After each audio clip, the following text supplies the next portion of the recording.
정치, 법률, 사회, 문화 하나의 작은 날개짓이 경제의 흐름을 바꾼다. 주가 당락의 기승전결 서경석의 카운터펀치.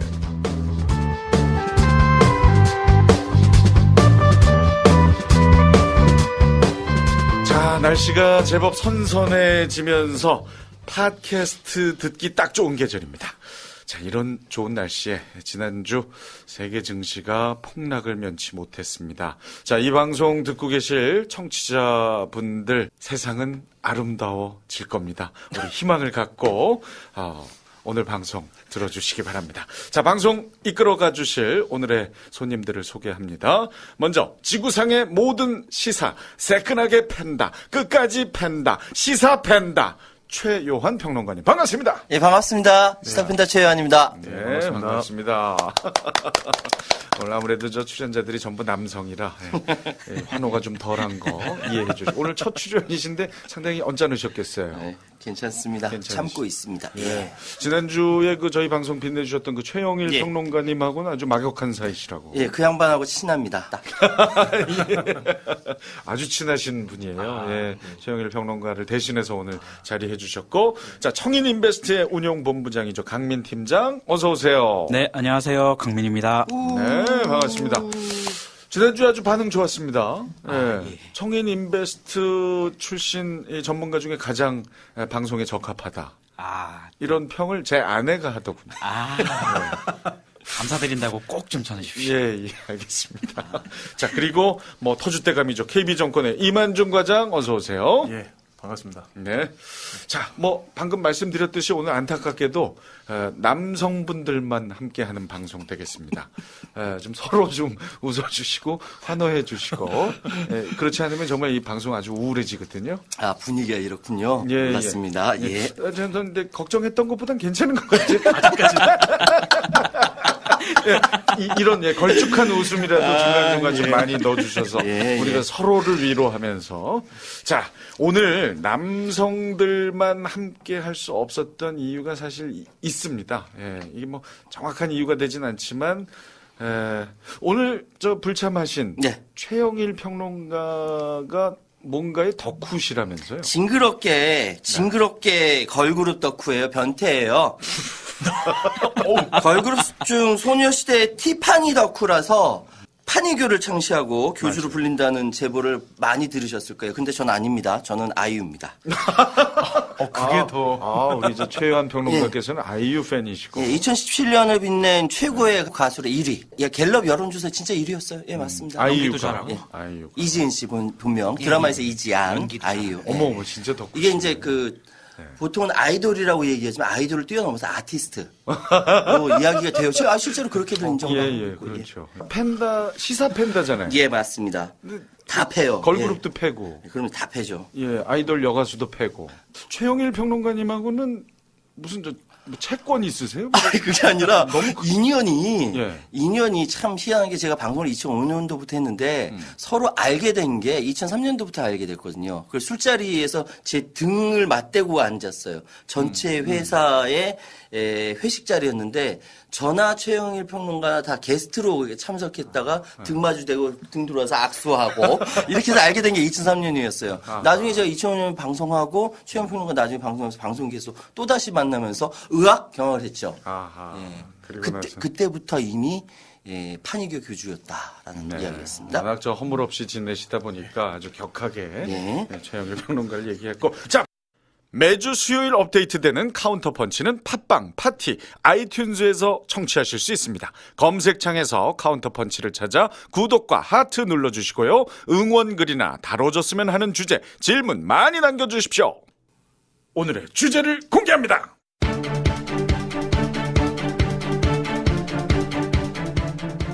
아주 놀랍고 대단한 일이 발생했습니다. 빌보드 차트, 아메리칸 뮤직 어워드, 그래미, 미국의 3대 음악 시상식, 한국의 아이돌 그룹 방탄소년단이 그래미를 제외한 2개의 시상식에서 수상을 했습니다. 한국의 음악, 드라마, 방송, 패션 등의 모든 문화 콘텐츠를 아우르는 단어 한류. 아시아의 작은 나라가 세계의 문화 지도를 바꾸고 있는 현상에 대해 카운터펀치가 자세히 알아봅니다.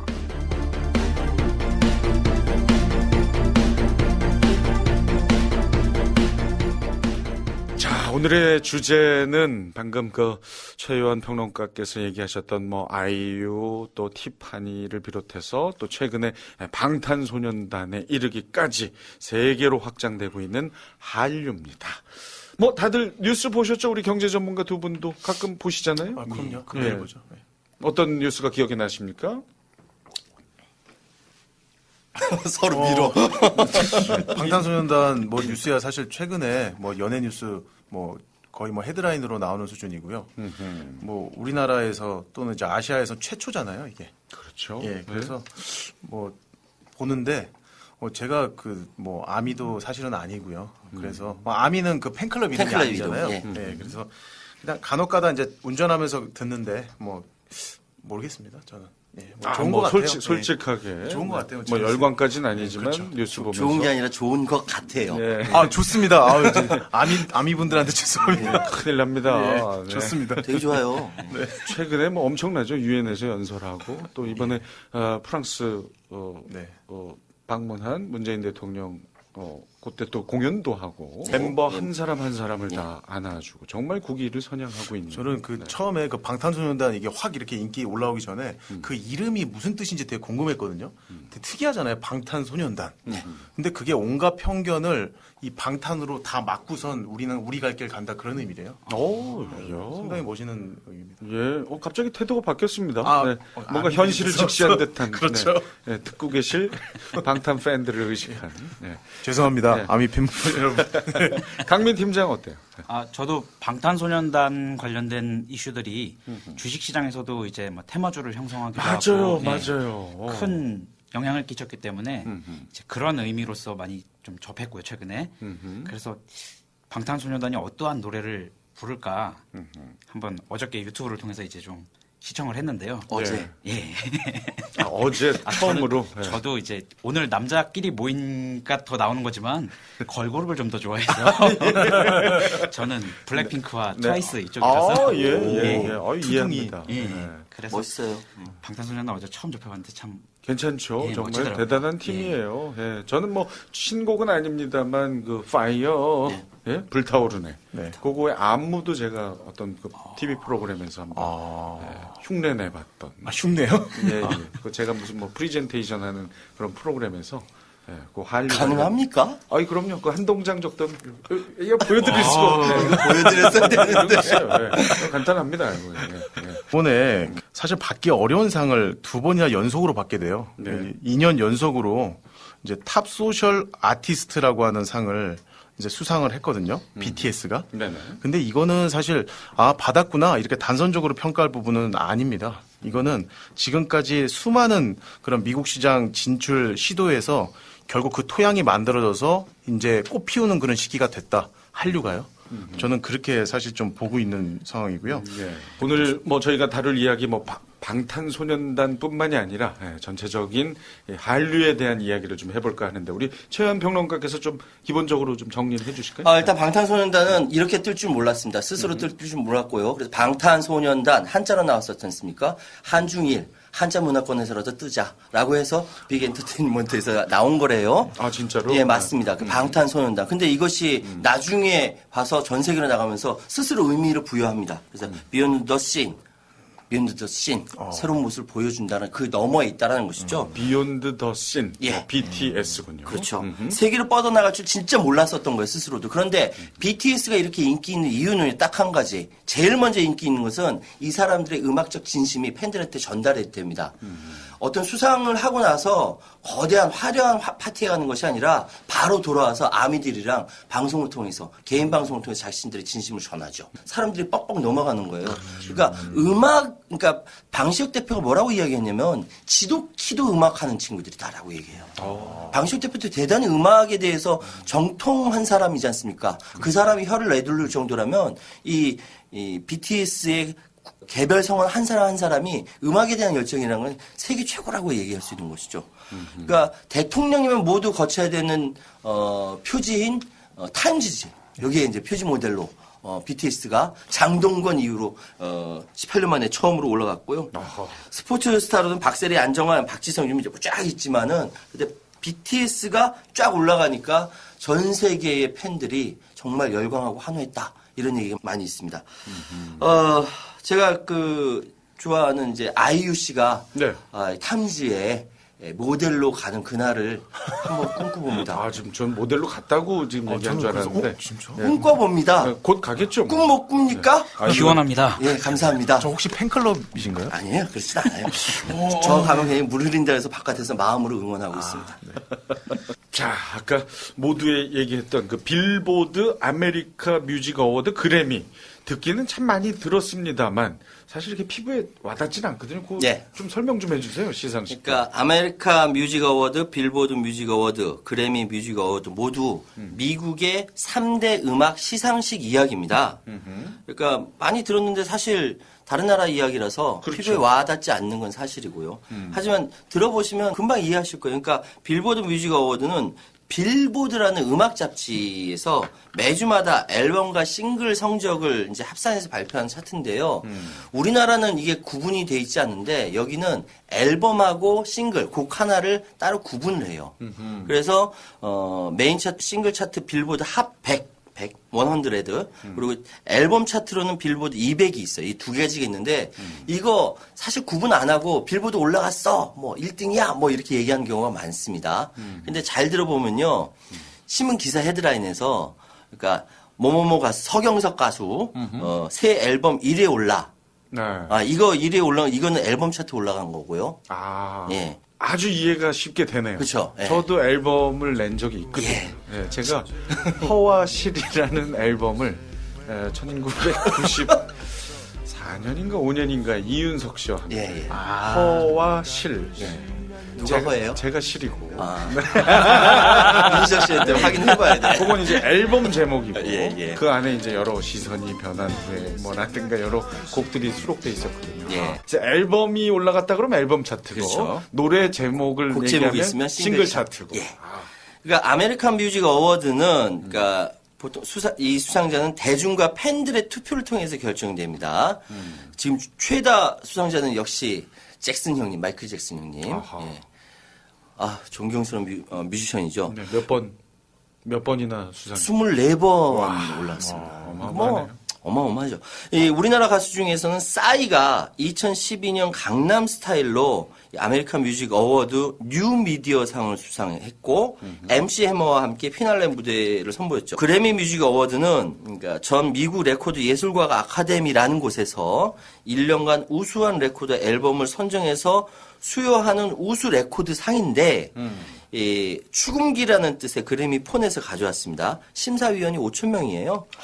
예, 수차례 투표해서 한 해 동안 전 세계 음악계에서 가장 뛰어난 활동을 펼친 가수, 작곡가, 프로듀서, 엔지니어 등을 뽑는데 어쨌든 빌보드나 아메리카 뮤직 어워드나 그래미 뮤직 어워드나 모두 다 대중 가수 내지 음악을 하는 사람이라고 한다면 한 번쯤 꿈을 꿔보는 꿈의 무대다 이렇게 말씀드릴 수 있죠. 그러니까 이 어마어마한 시상식 3개 중에 두 두 개에서 개를 BTS 야. 우리 청년들이 여기에서 했다는 것은 정말 예전 같으면 꿈에도 생각 못할 거예요. 그러네요. 진짜. 네, 참 대단한 일을 해내고 있는 것 같습니다. 정말 대단한 것 같습니다. 그나저나 이제 그래미는 아직 BTS를 못 알아보는 겁니까?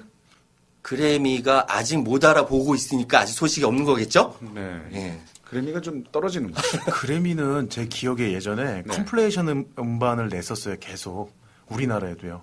그래서 그래미에서 수상한 그런 아티스트들 곡 모아갖고 예전에 제가 학교 다닐 때는 테이프 사고 그랬거든요. 그렇죠. 리어커에서 이제 저 불법 한 예. 테이프도 팔고. 그런 막 카피본도 팔고 저는 이제 정본을 샀습니다. 그러니까 저도 제 친구가 그랬던 얘기죠. 그렇죠. 그래서 아무튼 저는 제 기억엔 1996, 1997, 1998까지 샀던 기억이 있어요. 그래미 어워드의 이제 수상곡들 연별로. 예, 컴플레이션 음반. 그랬군요. 근데 제 기억에 예. 이미 그 전에 빌보드에 BTS가 입성했다 이런 예. 기사 많이 봤던 것 같은데. BTS뿐만 아니라 다른 가수들도 굉장히 많이 입성했다라는 소식이 신문 언론상에 많이 나왔었어요. 그죠? 예. 그렇습니다. 그러니까 예를 들어서 보아 씨도 맞아요. 예, 보아 씨도 있었고 빅뱅도 있었고요. 소녀시대, 티태서가 누굽니까? 테티서. 테티서. 저 발음이 안 되네. 티파니 태연 서연. 티파니 네, 서연. 맞아요. 네. 티태서라고 하는 분 처음 봅니다. 아이유에는 이제 여자 크게 관심이 없으신 관심이 것 없는 같아요. 거죠. 예, 예. 21이라든지 이게 그러니까 2009년도, 2012년, 13 계속해서 우리 가수들이 쭉 뭐랄까 빌보드 차트에 기록을 올리는데 유독 뭐랄까 방탄소년단 BTS가 성적이 좋아요. 아하. 예, 성적이 좋아요. 순위가 높다는 순위가 거죠. 높죠. 그러니까 사실 2018년에 방탄소년단이 1등을 2번 했지 않습니까? 그렇죠. 예. 어렸을 때 보면은 1등 맨날 도맡아서 하는 친구들이 있었죠. 예. 그 친구들 보면 얄밉지 않습니까? 전 얄미웠어요. 여기 아니 저 아니에요. 저 아니십니다. 아니에요. 저 지금 방탄소년단 얄밉다는 얘기. 아니 근데 그런 친구들이 얄밉는데 네. 방탄소년단은 BTS는 얄밉지 않다는 얘기를 하고 싶어서 이렇게 얘기해요. 왜 떨어요? 아미가 무서워요. 저랑 아까 저랑 진짜 비슷해요. 전혀 얄밉지 않죠. 예, 얼마나 대단한 일입니까? 그렇습니다. 요즘 준비해 오신 차트 보니까 우리 저 강민 팀장 좋아하는 블랙핑크도 네. 2018년에 40위에 올랐네요. 훌륭한 가수죠. 네, 블랙핑크도 노래 좋아요. 그럼요. 네, 마지막처럼 이런 노래 알아요? 알고 있죠. 네. 오늘 저 여성시대에서 틀었습니다. 훌륭하십니다. 네, 여성시대라고 해서 이렇게 뭐 옛날 노래만 들지 않아요. 예, 이게 청취층도 이제 막 확대돼가지고. 네, 예, 싸이의 기록이 다들 기억하시는데 1등을 못했잖아요. 이게 이제 강남스타일이 2위를 했고 그러면서 엄청나게 유튜브에 회자가 되다 보니까 결국은 강남스타일이 차트 100 집계 방식의 유튜브를 삽입하게 되는 싸이의 강남스타일이 이렇게 주역이 됐고 그러다 보니까 젠틀맨이 뒤이어서 5위, 행오버가 26위. 난 행오버 그렇게 재밌던데. 행오버 좋죠. 행오버 노래 괜찮아요. 예. 네. 자, 일단 뭐 워낙 요즘 화제가 되고 있는 BTS 이야기하면서 미국의 그 빌보드 차트 상황 좀 짚어봤습니다. 자, 그럼 지금부터 본격적으로 키워드를 가지고 한류에 대해서 좀 이야기를 나눠보겠습니다. 자, 사실 원조는 이제 그 예전 우리 드라마죠. 네, 한류 드라마 대장금, 뭐 겨울연가, 그리고 또 이제 음악은 방금 우리가 얘기했던 싸이 방탄소년단. 예, 이 모든 것이 민족성이라는 단어로 설명이 될 수 있지 않을까 싶은데 어떻게 생각하십니까? 네. 같이 한번 생각해보는 시간이 됐으면 좋겠어요. 뭐 한류는 90년대 말부터 이제 아시아에서 시작된 이제 한국 대중문화 열풍이잖아요. 근데 왜 유독 한국만 전 세계의 그런 문화적인 부분에서 영향을 끼치고 있는가? 이거는 우리 민족의 특성에 대해서 좀 이해할 필요성이 있습니다. 우리 민족은 참 특이한 민족이에요. 그거에 대해서 설명을 드리겠습니다. 보통 이제 우리나라 사람들은 흥이 많다고들 하죠. 네. 예. 다들 이제 들어보셨을 텐데 이 흥이라고 하는 게 한국적인 정서, 이 한국적인 정서 중에 한이라는 정서하고 함께 이해해야 됩니다. 한과 한 맺혔다 예. 할 때 그 한, 그렇죠? 같은 히읗이죠. 예. 네. 이 연관성이 없어 보이는 상당히 배치되는 문화적 기질이에요.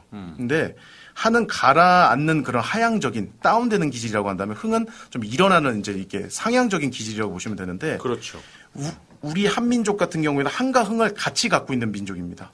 고유 정서라고 보시면 되는데 사실 우리 민족이 지난 역사를 이렇게 뭐 돌아보게 되면 여러 가지 일들이 있었잖아요. 뭐 안 좋았던 일들, 뭐 외세 침략도 상당히 많이 받았고요. 그래서 이런 것들이 민족 정서에 자리 잡게 된 거예요. 다들 아시겠지만 강강술래. 네, 강강술래 강강술래, 아시죠? 예. 이 강강술래나 마당놀이 이런 것들은 다 이 현실의 그런 팍팍함을 이겨내기 위한 민중들의 어떤 자발적인 그런 이 어떻게 보면은 발현이다. 이 마음 정서의 발현이다. 그렇게 보시면 되는데 한류 원조가 그럼 저 이순신 장군이시네요. 그거는 사실 하나의 어떤 예라고 보시면 되는데 충분히 가능하죠. 가능한 그렇죠. 얘기죠. 결국 이 한과 이 흥을 동시에 가지고 있는 이런 민족의 어떤 이 융합, 그리고 섞는 그런 특성을 가지고 있다.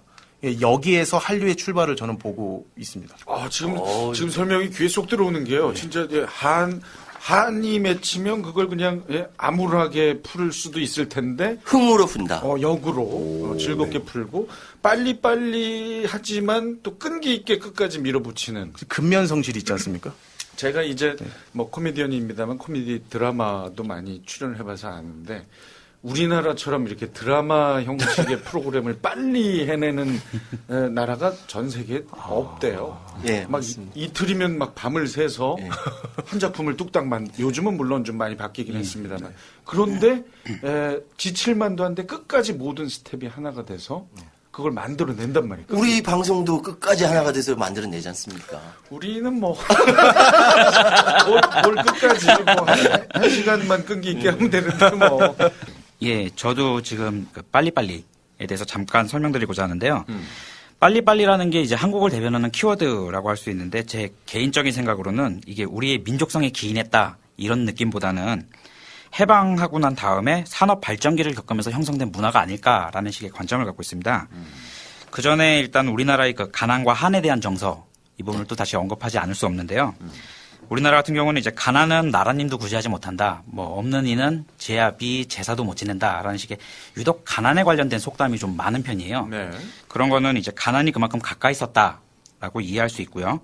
또 우리 정서의 한의 정서라고도 표현하기도 하는데 그건 가난의 한, 뭐 작은 나라로서 외세의 침략에 대한 그 외세에 대한 한, 그리고 억눌림의 한 등이 있는데 자원도 기술도 없이 이제 사람만 가지고 산업의 발전기를 일으켜냈던 원동력이 되는 건 뭐 우리 부모님 세대 또 부모님의 부모님 세대들이 내가 지닌 가난과 한을 자식에게 물려주지 않겠다라는 일념으로 실수하지 않고 최대한 목적지에 빨리 해내자라는 이런 의지가 습관처럼 자리매김되고 다방면에서 빨리빨리 문화로서 자리매김하지 않았나 생각하고 있습니다. 이 부분이 문화에서는 이제 기술이 발전하고 핸드폰이 도입되고 하면서 옛날에는 앨범 나오면 15주 연속 1위, 뭐 20주 연속 1위 하던 게 요즘은 뭐 몇 분 1위, 뭐 몇 시간 1위 이런 식으로 바뀌는 것처럼 휘발성이 되게 높아졌는데요. 네. 그런 부분에 대해서 빨리빨리 문화가 그 휘발성을 충족시켜주면서 문화를 생성하는 요소로 작용하고 있지 않나라는 생각을 해보았습니다. 예. 그러네요. 그 휘발성이 그렇게 높은데도 예. 가수 아이유는 목소리 한을 제대로 표현하고요. 또 흥이 있어요. 드라마 연기를 보면. 그래서 이런 말씀을 들어보니까 가수 아이유 씨가 딱 떠오르요. 웬만하면 좀 중립적으로 예. 기승전 기승전 아이유. 설명해 주시길 좀 바랍니다. 근데 사실 저 아이유는 저도 인정합니다. 그 아이유 씨의 아주 그 신인 시절이 기억이 나요. 16살 때 기타 치면서 나왔을 때. 예, 그때 실제로 제가 진행하는 라디오 프로그램에 기타 하나 부르면서 아주 그 어린 친구가 당차게 연주도 하고 라이브도 했던 그때 저는 이미 알아봤어요. 뜬다. 예쁘다. 저기 우리 한하고 흥 얘기하죠? 예. 자, 우리 민족성과 우리 한류의 관계에 대한 이야기 좀 나눠봤고 사실 그런데 네. 저만 해도 이게 참 꿈만 같아요. 우리가 문화를 세계에 수출한다는 게 이게 참 어떻게 600만 불의 사나이 예? 예. 또 마이클 잭슨 이런 그 외국의 문화를 보고 열광한 게 바로 엊그제 같은. 무조건 좋았거든요. 근데 학교 가면은 친구들이랑 친구가 자랑하잖아요. 이거 일제 샤프다, 미제 연필이다. 이렇게 했던 때는 항상 불었어요. 외국 것이. 그래서 제가 기억하기로는 토요일 날 아침 9시에 AFKN의 주한미군 채널이 있었어요.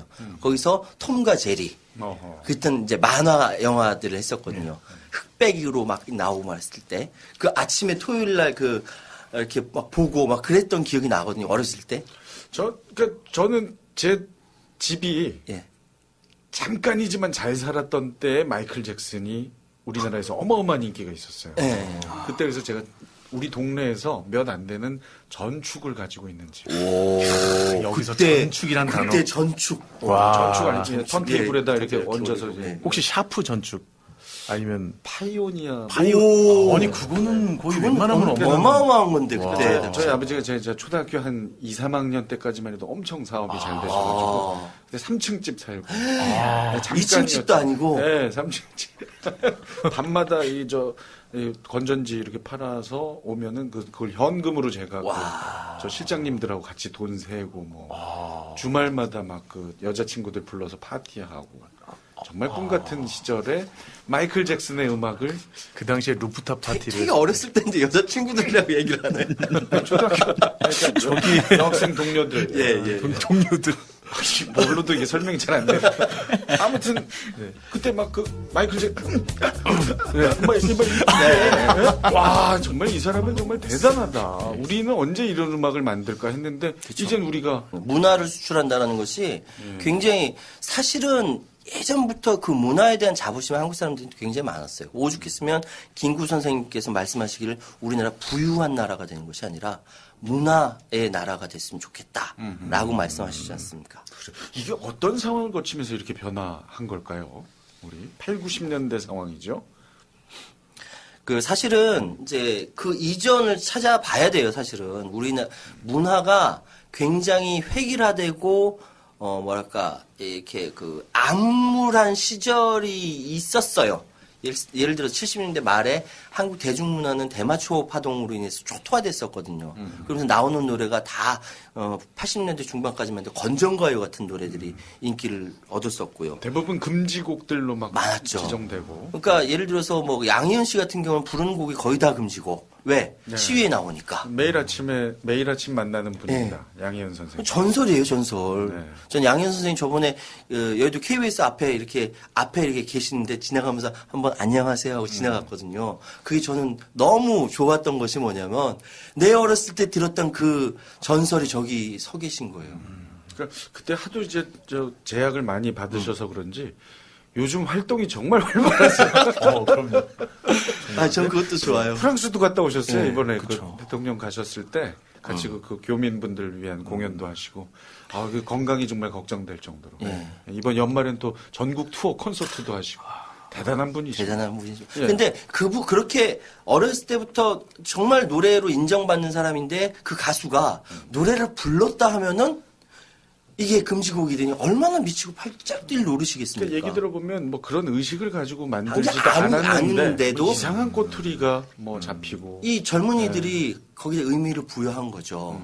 사실 군사정권 시절 예, 그렇죠. 아닙니까? 예, 예, 맞습니다. 사실 그것도 큰 작용을 한 것 같습니다. 맞아요. 그때는 그 뭐 머리카락만 없어도 출연 못하고 막 그렇죠. 그러던 시절이 있었어요. 노랗게 뭐 하는 거는 전혀 상상도 못하는. 그렇죠. 사회 비판적인 그 이야기를 할 수 없다 보니 모든 것이 가볍고 이야기를 해도 뭐 도둑 이야기나 하고 뭐 이런 가벼운 얘기로 하고 특히 80년대 들어서는 소위 해서 3S 정책, 섹스, 스크린, 스포츠. 그 덕분에 프로야구가 출범하게 돼서 지금 기분 좋은 사람들 많죠. 예. 그렇긴 하지만 당시에 그렇다 보니까 뭐 신문 잡지 모두 검열 거치고 예. 아마 지금 상황으로는 상상도 못할 거예요, 진짜로. 툭하면 잡혀가는 언론인들 그러면 말이 안 되는데 그때는 그랬었어요. 그런 이제 대량 언론사 통폐합, 그 대량 해지 사태 벌어져도 누가 한마디 할 수 없었는데 그런 상황에서 대중문화 예술인들은 속이 탁탁 막혔군요. 그 열정이 부글부글 끌어올리면서 또 다른 문화로 민중문화가 발전되고 이런 것들이 바탕이 되고 쌓이고 실력이 쌓이다 보니까 지금의 한국 대중문화가 꽃피게 되는 거 아니냐 이렇게 평가할 수가 있겠습니다. 참 7, 80년대 그런 암울한 시기에도 꾸준히 활동을 하다가 이제 세월이 바뀌면서 이제 감춰놨던 그런 흥과 끼가 폭발돼서 90년대 초에 이제 여러 가지 문화들이 꽃피우죠. 예. 90년대는 이제 X세대로 통칭할 수 있는 그런 세대가 등장한 시대라고 할 수 있는데요. X세대는 1991년 캐나다 작가 더글라스 커플랜드의 소설 X세대에서 유래된 말입니다. 그 베이비붐 세대 이후인 1960년대 말에서 1970년대에 태어난 세대를 일컫는 말인데요. 제1기획에서 작성했던 리포트를 보면 X세대는 주위의 눈치를 보지 않는 개성파, 경제적 풍요 속에 성장했던 세대로 원하는 것은 무엇이든 얻을 수 있었던 세대라고 정의하고 있습니다. 그러니까 90년 무슨 녹음기 뜬 것 같아요. 성현실 씨는 왜 웃으세요 거기서? 70년대생들이 X세대. 그렇죠. 여기다 형님에 해당되시는. 90년대 말에서 70년대까지 얘기해요. 제가 X세대인데 저도 그렇죠. 그렇다라고 저 늘 제가 이야기를 합니다. 원하는 건 뭐든지 얻을 수 없었는데 정말 네. 못 얻으면서 참 예. 힘들게 살았. 그게 글로벌적으로 그런 거고 이제 우리나라는 예, 예. 조금 다를 수 있겠죠. 조금 다를 수 있죠. 예. 90년대 하면 이제 워크맨, 삐삐 이런 X들을 그건 저 공감해요. 예. 대표하는 이제 개성 있는 문화, 뭐 감각적인 문화 이런 것들이 이제 등장하기 시작했고요. 94년 처음 실시된 수능을 경험한 수능 세대라고도 부를 수 있고 슬램덩크 같은 이제 일본 유명한 만화나 주윤발이 등장하는 홍콩 영화 그런 식으로 이제 윤발이 형 요즘 계속 기사 나오던데 예, 또 정말 좋은 활동 이번에 하셨다고. 8,100억 원을 예, 기부했습니다. 맞습니다. 대단한 분이시구나. 예. 그래서 다문화의 수혜자다라고도 볼 수 있습니다. 또 그 우리나라 같은 경우는 그 김일성 사망을 통해서 한국 사회를 그동안 누르고 있었던 이데올로기가 약간 정신적으로 좀 해방이 되기 시작하는 그런 세대라고도 볼 수 있고요. 또 서태지 아이들이 당시에 이제 트로트랑 발라드로만 가요계가 양분돼 있던 시대에서 새로운 음악 장르를 갖고 와서 가요계를 한번 판도로 바꿔놨던 그런 문화의 격변기도 했습니다. 저는 그 팀과 거의 비슷한 시기에 데뷔한 거에 상당히 자부심을 가지고 예. 그때 기억이 나요. MBC에서 이렇게 3층에 이렇게 있으면 저쪽에서 안녕하세요 서태지 아이들입니다 하고 막 되게 부러웠던. 예. 또 앞서 말씀하셨던 검열이나 제재 이런 것들이 이제 풀려나가는 시대이기도 했는데요. 서태지아들 4집 때 그 시대유감 같은 시대유감. 노래를 보면은 검열에 그때 당시만 해도 사전 검열제가 있었어가지고 가사가 검열에서 걸려버리니까 네. 서태지아들은 그럼 가사를 안 넣고 연주곡만 넣겠다라는 식으로 해서 반주만 넣어서 저항하는 앨범을 거죠. 참 냈던 그런 대단했죠. 시대였습니다. 예. 서태지 씨하고 우연히 옆에 이렇게 있길래 저도 서씨입니다 그랬다가 전 서씨 아니에요. 정현철 씨죠. 본명이 아닙니다. 뭐 이랬던 기억도 나고요. 자연스럽게 이 서태지에 대해서 뭐 네. 저도 사실 감회가 새로운데요. 뭐 사실 초등학교, 중학교, 고등학교 때 계속 팬이었어요. 계속 꾸준하게 앨범 활동을 했었는데 그 엑스제팬이라고 혹시 아십니까? 네, 일본 있습니다. 예전에 사실 뭐 일본 문화가 우리나라에 침투했던 그런 시절이 있었어요. 뭐 지금은 사실 뜸해졌는데 그 죽은 멤버가 있습니다. 그 타이지라고 하는 그런 멤버가 있는데 그 멤버를 좋아했어요. 이 서태지 씨가. 아하. 지금 그래서- 엑스제팬 음악이 흐르고 예, 있네요. 앤들리스 레인 나오는. 그래서 서쪽에 있는 타이지다. 그래갖고 서태지. 그렇게 이름을 진 거거든요. 그래서 서태지. 예. 그거는 여러 가지 설이 있는 것 같아요. 저 또 네. 들었던 것 중에 서태지와 아이들이 그래서 스테이지 온 아이돌 해가지고 서태지와 아이들이다 뭐 이런 식의 이야기도 있었고 이래 보나 저래 보나 달성서하고는 아무 상관없어요. 그렇죠. 거기다 대고 저 같은 서씨네요. 뭐 나이도 비슷하고 그러는데. 그러니까 서태지 아이들이 이제 90년대에 데뷔를 하게 되는데 그때 당시에 데뷔했던 상당히 많은 가수들이 있었거든요. 다 기억나실 거예요. 뭐 REF도 있었고, 네. 뭐 잼 있었죠. 잼 있었죠. 뭐 태사자 뭐 이런 인더하우스 맞아요. 태사자. 있었는데 이제 그들은 사실 이제 시대의 벽을 넘지를 못했어요. 근데 서태지 아이들은 넘었다는 거죠. 그래서 90년대 이후에도 꾸준하게 이제 영향을 미친 이제 사실 좀 우리나라 대중문화에는 독보적인 존재다라고 이제 생각하시면 좋을 것 같은데 또 하나 저 개인적으로 평가를 하고 싶은 거는 사실상 우리나라는 힙합의 불모지였죠. 그렇죠. 예. 힙합의 불모지였는데 한국 대중가요계에 이제 힙합, 그 랩 이런 것들의 등장을 알리는 사실 시금석 같은 그런 존재거든요. 그래서 문화적인 충격이었어요. 그때 당시에. 난 알아요. 이거 나올 예. 때 사실 야, 저게 뭐냐. 그러니까 한국어가 한글이 랩이 된다는 것에 대해서 깜짝 놀랐어요. 그쵸. 사실. 예, 그러니까 나나라 이 밤이 흐르고 그러면 이게 사실 라임이 맞는다고 볼 수는 사실은 없는데, 근데 듣고 있으면은 그게 그래요. 중독성이 있었고, 사실 술 먹고선 어떻게 보면 좀 약간 좀 콜라됐을 때 그냥 자연스럽게 나오는 아예 그냥 배 있어요. 좀이라도 유하게 표현하겠다고 콸라라고. 괜찮다. 그 방식 괜찮아. 꽐라보다 훨씬 듣기 좋은데요? 꽐라 됐을 때 상당히 우아하게. 그렇죠. 그래서 서태지가 이제 문화 세대를 만든 맞아요. 이제 그런 장본인이었다. 저는 그렇게. 서태지 씨 노래는 그 당시에 느끼긴 어마어마하게 빠르지 않았습니까? 지금 들으면 사실 뭐 빠른 편이 그렇죠. 아닌데. 예. 어마어마한 속도. 당시에는 발라드랑 트로트가 네. 대부분이었기 때문에 가수분들도 대부분 다 정장에다가 뭐 마이 그렇죠. 이런 식으로 나오셨었고 그러니까 서태지 씨가 그때 그 자유로운 복장을 하고 서태지와 아이들이 자유로운 복장을 하고 나왔을 때 그 다음 날 다 따라하고 복장이 바뀔 때마다 사람들이 따라하고 맞습니다. 그러니까 하나의 문화를 형성해서 문화 대통령이라는 이야기를 듣게 되는데 네. 그거를 이제 일각에서는 또 다른 획일하다라고 이야기를 해요. 그런데 그렇지 않고 점점 이제 세분화되는 거죠. 점점 세분화되면서 바뀌는 것이 서태지와 아이들이 한국 사회의 문화적 충격이다라고. 네. 서태지와 아이들이 우리 국민에게 준 영향 중에 그 큰 옷들 있잖아요. 큰 옷. 안 맞는 아버지 옷이 힙합 바지. 형옷 이런 거를 충분히 소화할 수 있게 만든다. 그리고 사실 비니 있지 않습니까? 비니. 비니 제가 뭐 이건 지금 이 브랜드는 사실 망한 것 같아서 제가 말씀드려도 될 것 같은데 스톰 29213 여기 그냥 써 있었잖아요. 네, 써 있던 거. 네. 뭐 닉스 바지 뭐 이런 것들이 진짜 유행을 많이 했었죠. 그렇죠. 네. 그리고 아까 잠깐 나왔던 그 주윤발 씨 얘기도 조금 듣고 싶어요. 워낙 이번에 큰 발표를 우리 해서. 윤발 형님께서 이번에 판빙빙은 1,400억 원 벌금을 맞았지만 윤발 형님은 8,100억 원을 기부하신다고. 그러니까 그 대스타가 지하철 타고 다닌대요. 네, 지하철 타고 다니고 한 달에 뭐 11만 원 예, 예. 쓴다고. 한 달에 12만 원 쓴답니다. 쓸 필요가 없다라는 건지 모르겠는데 그때 영화에서는 기억나십니까?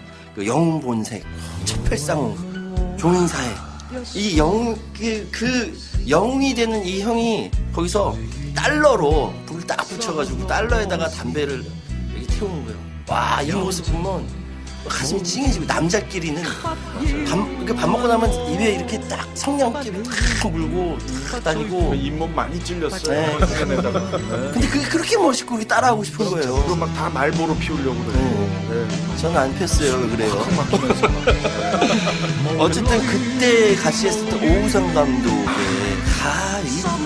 오우삼 액션이 미국까지 다 통하는 거예요. 그런 거 보면서 그때의 젊은 감성은 가슴이 뜨거워질 수밖에 없었어요. 존경합니다. 제가 이제 형 하나 있어요. 제가 형제인데 제가 이 영웅 본색 보고 나서 형한테 잘하기 시작했어요. 그전까지 티격태격 막 저 형은 왜 나한테 도움을 안 주나 뭐 이러다가 이거 보고 형은 괜히 형이 아니다. 예. 자, 이런 시기, 뭐 서태지와 아이들 대단했지만 그래도 막 전 세계에 우리를 알리거나 이렇게까지는 안 됐었잖아요, 그렇죠? 그렇죠. 예, 조금씩 뭐 느낌은 있었지만 언제부터 그러면 우리의 한류는 시작된 겁니까? 일단 그 한류의 시작이 뭐 여러 가지 이제 설이 있는데요. 저는 일단은 이제 IMF를 겪으면서 그 음악 산업의 구조적인 침체를 이제 가져오게 된 거죠. 그래서 이게 항상 보면은 뭐 난세에 영웅 난다고 하는 것처럼 이게 위기가 닥치고 상당히 이제 불황이 오니까 우리나라 국내 음반 업계들이 이제 해외로 진출하는 그런 계기가 되게 돼요. 예. 그렇게 됐었고 이제 93년도에 한국 드라마 질투라고 기억나시죠? 네, 최진실 씨 나왔죠. 도는 거, 예. 카메라 도는 거. 한국 드라마가 그때부터 본격적으로 수출이 되기 시작을 했고 우리 또 H.O.T 다 알지 않습니까? 그 H.O.T 앨범이 중국 시장에 진출을 하기도 했습니다. 예. 사실 근데 드라마 수출은 별은 내 가슴에가 거의 출발 아닐까요? 지금 안재욱 앞으로 씨. 네. 제가 말씀드릴 내용인데 요게 97년 3월 10일부터 97년 4월 29일까지 반영됐었던 특별 기획 미니 시리즈예요. 사실 한 달 반? 그렇죠. 짧게 했네. 예, 짧다. 미니 시리즈였어요. 근데 우리의 기억 속에는 상당히 오래 했던 시청률이 어디까지 올라갔었냐면 한번 맞춰보십시오. 지금은 이런 시청률이 나올 수가 나올 수 없어요. 없죠. 예. 한 45. 오, 역시 맞아요? 예, 49.3%. 우와. 지금 생각하면 말도 안 되는 시청률이 사실 나왔던 거죠. 뭐 거의 대부분 국민들이 다 봤다고 보시면 되는데 이게 이제 중국으로 최초로 수출이 되죠. 그래서 폭발적인 인기가 됐었던 그런 한류 드라마로 평가를 할 수가 있고요. 하나의 어떤 유교 문화권을 형성하고 있기 때문에 문화적인 정서가 코드가 좀 맞아떨어지는 부분이 많습니다. 그렇죠. 예, 그래서 그런 부분들이 좀 토양이 되지 않았나. 그래서 한류는 거기서 이제 토양을 잡고서 이제 조금씩 싹트기 시작하지 않았나 그렇게 생각을 하고 있습니다. 별은 내 가슴에가 무슨 내용이었죠? 이게 전형적인 소위 말해서 캔디 스토리예요. 예, 그러니까 이제 이렇게. 불의의 사고로 네. 이제 부모를 잃었어요. 예, 여주인공이. 네. 그래서 여주인공이 부모를 잃어서 열심히 살았는데 재벌가하고 어떻게 연이 닿아갖고. 그 재벌가 아들이 안재욱 씨인가? 그쵸. 안재욱 씨죠. 안재욱 씨. 그래서 제가 그다음 드리고 싶은 말씀이 뭐냐면 드라마를 보면은 우리나라가 이렇게 해외로 뻗어나갈 수밖에 없는 구조가 됐다. 이 말씀 드릴게요. 예를 들어서 미국, 일본 드라마와 비교를 해볼게요.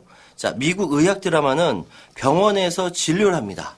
한국 드라마는 병원에서 연애를 합니다. 예.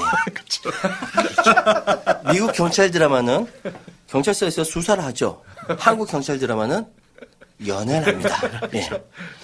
한국 TV 드라마의 로맨스 제작 역량이 세계 최고예요. 진짜로 아주 작은 계기 하나 가지고 러브라인을 그리고 썸을 탑니다. 그러니까 최환님 설명을 들으니까 예. 진짜 우리 드라마는 이제 언제 어디서든 사랑을 하네요. 그렇죠. 최근에 그 미스터 선샤인 막 총 쏘면서도 사랑을 하고 네, 맞아요. 암살하다가도 사랑하고 이 드라마, 그러니까 로맨스를 만들어내는 로맨스 조합 능력이 최고네. 최고예요, 세계 최고예요. 그런 표현이 있더라고요. 미국 드라마는 재미가 있고 예. 일본 드라마는 교훈이 있고 한국 드라마는 사랑이 있다. 그래가지고 그런 와, 식의 이거 특징이 박수 한번 있다라고. 쳐야 된다, 진짜. 딱 와, 정리가 정말, 되네요. 예. 네. 제 드라마가 참 수출될 수밖에 없었고 외국에서 아주 반응이 좋을 수밖에 없었습니다. 네. 자, 이 참 한류에 대해서 뭐 드라마 또 음반 관련해서 간단하게 좀 얘기를 나눠봤고요. 남자끼리라서 뭐 별 얘기 없을 줄 알았는데 정말 길게 얘기했어요. 자, 요 일부 좀 정리를 하기 전에 뭐 꼭 하실 말씀 있으면 마지막으로 한마디씩 하셔도 되겠습니다. 제가 먼저 말씀드리겠습니다. 사실 한국 사람들이 가지고 있는 여러 가지 아까 말씀한 한이나 흥이라든지 이런 것들 외에도 여러 가지 장점들이 굉장히 많아요. 그런데 구조적인 모순으로 표출 못하는 우리 젊은 청년들 보면 참 안타깝거든요. 충분히 그렇게 뛰어나게 활동할 수 있음에도 불구하고 아예 어렸을 때부터 그런 재능을 발휘하지 못하는 이런 것들을 보면 하루빨리 한국 사회의 교육 문제부터 시작해서 여러 가지 구조적 모순들을 이렇게 좀 극복하는 이제 사회적 개혁이 있어야겠다라는 생각하면서 언젠가는 그래미나 빌보드나 아메리칸 뮤직 어워드에 아이유가 올라갈 수 있지 않을까 그런 생각을 해봅니다. 일관된 이야기 감사드리고 강민 팀장. 엔터, 뭐 미디어, 한류 관련해가지고 이제 보통 주식 투자로 또 연결을 할 수가 있는데요. 네네. 우리나라 같은 경우는 이제 3대 엔터테인먼트사, SM, JYP, YG 엔터테인먼트 모두 상장사로 분류가 되어 있습니다. 네네. 그런데 이제 최근에는 그 미중 무역 전쟁 발발되면서 그래도 해당 무역 분쟁에서 영향을 적게 받는다라는 이슈랑 각종 아이돌들이 이제 국위 선양을 하고 네.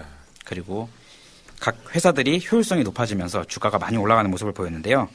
엔터주에 관심을 갖고 투자를 하실 때는 이제 그 소속 아티스트에 대한 팬덤이 얼마나 강하게 형성되어 있는지 그리고 회사가 얼마나 효율적인 구조를 갖고 있는지 이게 투자를 하다 보면 잠시 착각할 수 있는 게 아이돌이 있고 뭐 이렇게 끄덕한 아이템이 있으면은 가는구나 하고 들러붙는 경우가 생길 수 있는데요. 그럴 수 그보다는 투자는 어쨌든 회사의 투자라는 개념이기 때문에 네. 이 회사가 얼마나 회사로서의 가치를 키워나가고 있는지를 같이 보시면서 투자를 해야 보다 건전한 투자를 하실 수 있다라고 말씀드리겠습니다. 아주 중요한 말씀인데 뭐 약간의 채찍질은 가능하겠지만 근본적인 움직임을 그런 뉴스들이 영향을 주는 건 아니니까 예. 그 부분에 유의하셔라. 예, 저도 한 말씀을 드리면요. 저는 종목 추천을 말씀드리는 게 아니라 우리나라의 이제 콘텐츠 산업과 방송 산업에 대해서 지속적으로 관심을 가지셔야 된다라는 말씀을 좀 드리고 싶어요. 우리나라 올해의 GDP 성장률이 약 한 2.7%로 지금 예상이 되고 있습니다. 그런데 콘텐츠 산업하고 방송 산업 같은 경우에는 훨씬 뛰어넘어요. 지금 예상이 8.7%, 지금 방송 산업은 11.3% 정도 성장할 것이다라는 예상이 있거든요. 그러니까 우리가 주식을 할 때 결국에는 이제 실적이 얼마나 성장할 것인지에 대한 그런 기대감, 이게 사실 제일 중요한데, 제약 바이오도 물론 좋지만 사실 방송 콘텐츠 이쪽은 한류를 타고선 전 세계로 뻗어나갈 가능성이 앞으로 높기 때문에 BTS도 거기에 일조하고 있고요. 계속적인 관심을 가지셔야 된다고 저는 말씀드리고 싶습니다. 알겠습니다. 자, 오늘 1부에서는 한류에 대해서 좀 가볍게 알아봤고요. 2부에서는 사실 한류와 전혀 관련이 없지 않습니다. 우리 대한민국의 화학 분야 중에서도 화장품과 관련된 이야기를 나눠볼까 합니다.